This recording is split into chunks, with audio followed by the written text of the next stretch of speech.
Hey friend, it's Alicia with the Masterpiece Society here, and today I want to talk to you about how to make your art studies come alive. So, Charlotte Mason wrote that the art training of children should proceed on two lines. Number one, the child should learn to express himself both creatively and learn to appreciate art. So in this video, I'm going to show you how forming relationships with the master artists and getting to know them and appreciate them will spark your kids' artistic expression and make your art studies come alive.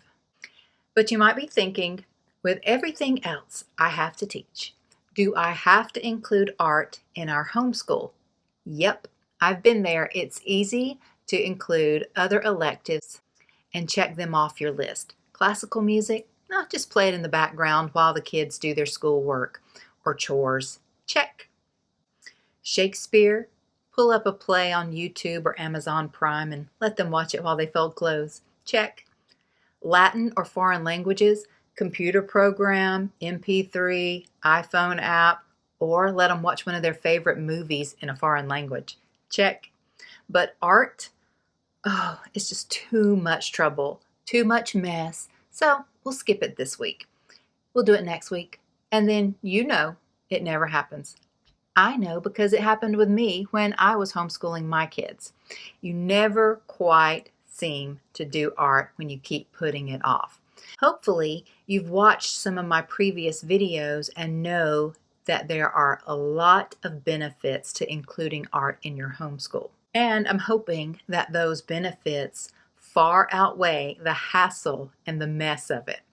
I want to help you make your art training, both art expression and art appreciation, not only operate more smoothly, but make it one of the most enjoyable parts of your week.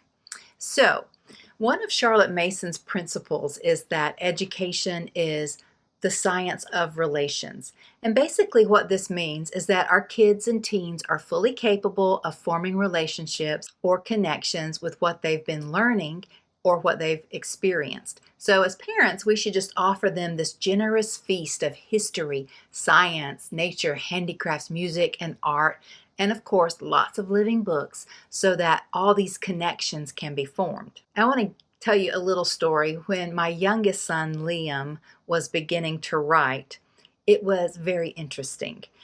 You see, he is a lefty, which wasn't a big deal because my daughter Olivia is left-handed as well, and she learned to write quickly and easily with not too many complications. But Liam, instead of writing left to right, started writing right to left in Hebrew style, and not only that, his handwriting was completely backwards. His letters were perfectly formed, his spacing was correct, but it was all a mirror image of what it should be. Now, because Olivia and Alec, my older kids, had been learning about Leonardo da Vinci, they remembered that he employed mirror writing in his journals and codices so that other people couldn't read his notes and things. So when we pointed out his mirror writing, they dubbed him Leonardo after the Renaissance master. We read biographies on great leaders, scientists, inventors, explorers, composers, and more, and I hope that you are including biographies about the famous artists as well. Granted, we don't need to know every detail of their lives, or anyone's lives for that matter, but getting to know these artists and forming relationships or connections with them will help your kids appreciate them more, and they'll appreciate their art a lot more. And this will bring a lot more interest and energy to your art studies. So there are two facets of art training that Charlotte Mason maintained should be included in a well-rounded art education. And I mentioned them earlier. They are art expression and art appreciation. So each of these, if done correctly, will fuel the other. And so I'm going to give you some fun tips for both art appreciation and art expression that will add so much more life to your studies. So the first thing I want to talk about is the one that comes a little bit easier to us homeschooling moms, and that is art appreciation. Just by looking at a piece of art, whether it's in a nice big book on the coffee table or a website or most particularly in real life, there is a sense of beauty and wonder that we experience. In fact, Charlotte Mason, one of my favorite quotes by her is that we cannot measure the influence that one or another artist has upon the child's sense of beauty, upon his power of seeing, as in a picture, the common sights of life. He is enriched more than we know in having really looked at even a single picture. So art really enriches our lives. It is a powerful medium that can move us emotionally. It can bring us joy and excitement or sorrow and grief. Art can anger and incense and inflame, or it can bring comfort and peace. Art can make bold political statements or social statements, or it can just be a simple, beautiful rendering of a quiet pastoral scene or a floral still life, or simply something that the artist had in his or her mind that they brought to life on the canvas or through sculpture. But how can you make your art appreciation studies a bit more interesting for your kids? If you really want to make your studies more enjoyable for everyone, then try these 3 tips. Number 1, connect your art studies with what was happening around the world at the time that the artist lived. If it hadn't been for art through the ages, we wouldn't have much history. It is through art such as pottery, jewelry, statues, and even buildings and architecture, things created with the human hand, which archaeologists have unearthed, that has helped us study and come to understand past cultures. Each piece is a record of ideas, cultural influence, and the era in which they lived. Art is not just amazing paintings and sculptures and architecture. Art is the universal language of humanity. Real flesh and blood people created, painted, or made these pieces with their hands hundreds, even thousands of years ago. Why? What does a piece of art tell us about the artist's world, his society, his culture, what was happening in the world at that time? Was there art in response to that? Did the politics of the day influence their painting? Were they making a statement about their society? So if you tie your art appreciation studies, whether it's ancient Egyptian or post-impressionism, to what is happening in the world at that time, in fact, maybe if you understood what was going on in the world at the time that Marcel Duchamp took a porcelain urinal and declared it art. So, hint, it was 1917, World War I, the Great War. These things help you understand, and they might help your kids understand Dadaism. Or maybe there are things in life that are best left a mystery. I don't know. But just make sure to include the master artist in your history timeline or your book of centuries. So number 2 is to look for fun, cool, or even weird facts as you study. So when I began writing art appreciation curriculum for the Masterpiece Society years ago, I became obsessed with looking for fun or weird facts about each artist. I didn't want to include a whole bunch of dry or boring facts that you could just get off Wikipedia. I wanted to dig deeper. I wanted things that would make each person more relatable. And then when my daughter Olivia and I created the Masterpiece Makers Art History podcast, that became one of the first things we would look for when we were researching each artist and their paintings. Of course, we like to poke a bit of fun at them now and then too, because we believe that art history should be amusing and fascinating as well as informative. See, we all know that Leonardo da Vinci was a genius, but did you know that he squirreled a lot? I mean, when I found out this, I could relate to him so much better. Not the genius part, but the squirreling part. He was notorious for being a procrastinator and a perfectionist. And out of all the paintings throughout his life that he began, he only finished 6 of them. This got him into so much trouble more than once with his patrons. In fact, his slow and erratic work habits greatly distressed the monks when he was painting the Last Supper in the convent of Santa Maria del Grazie in Milan, Italy. He would work and obsess over that painting for days without taking a break, then just abruptly leave and not be seen for a very long time. Sometimes he would come in and just sit and just stare at the painting for hours and finally make one or two tiny brush strokes and then leave. Leonardo would go out into the streets of Milan looking for just the right people to be models for Jesus and the disciples.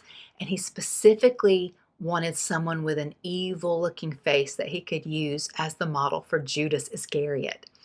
It's been said that when the prior of the monastery complained to him about his work ethic, that Leonardo threatened to use the prior's face as the model for Judas.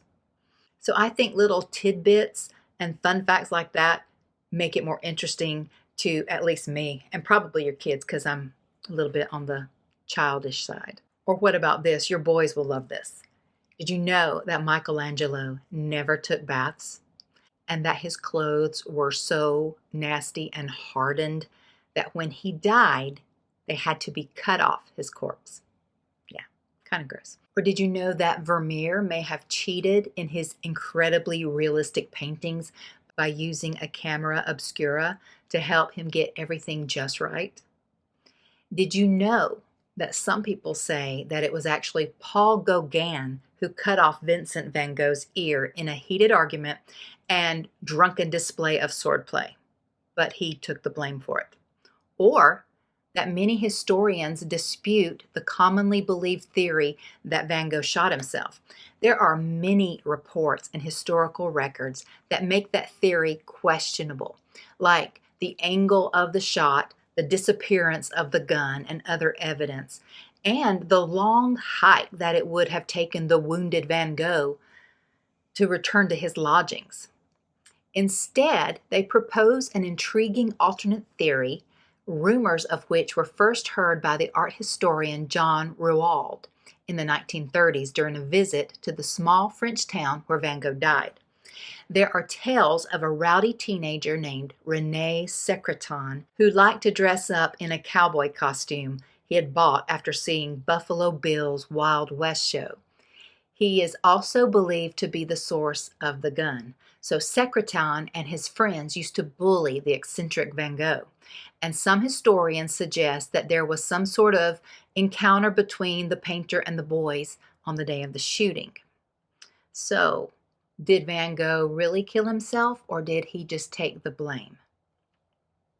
Did you know that Pablo Picasso was such an amazing painter even at 8 years old? And when he turned 13, his father, who was an art instructor, saw his painting and declared he would give up painting forever because his son had already surpassed him. Have you seen Picasso's earlier paintings? They are gorgeous, but he kind of de-evolved along the way. So finding out these fun or gross facts in the case of Michelangelo help our kids and teens and us get to know the artists a bit more, forming interesting connections with them. So number 3 is make a point to visit art museums so that you can see pieces in real life. I mentioned this in a previous video. Visit your local art museum or visit museums in different cities when you travel, because absolutely nothing will compare to coming in contact with these beautiful masterpieces in real life. They're like standing in front of Monet's water lilies. If you're up close, they are not very attractive. They're huge blobs of paint. His huge brush strokes just like they're thrown at the canvas. But when you back up, they're gorgeous.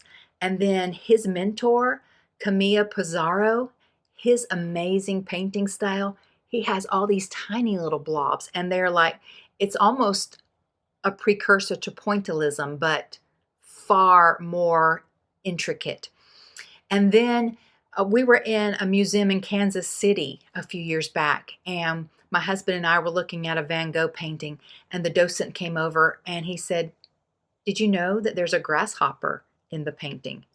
And we thought he meant he had painted a grasshopper in the picture, but the docent went on to say that no, they were x-raying the painting a few years back, and they noticed the remains of a grasshopper on the canvas, and I can just see Vincent van Gogh sitting out there painting his sunflowers or his wheat fields or whatever, and the grasshopper jumping on the canvas, and he just paint right over it.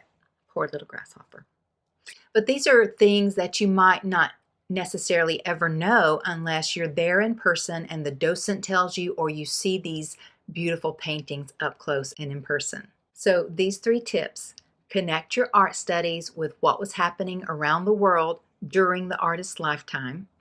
Number 2, look for fun, cool, or even weird or gross facts as you study art. And number 3, make a point to visit art museums so that your kids can see the art in real life. If you'll start doing these things, they will not only make your art appreciation studies come alive, they will also help with the second facet that Charlotte Mason advised in the training of our kids, art expression. And I'm going to talk about that in the next video.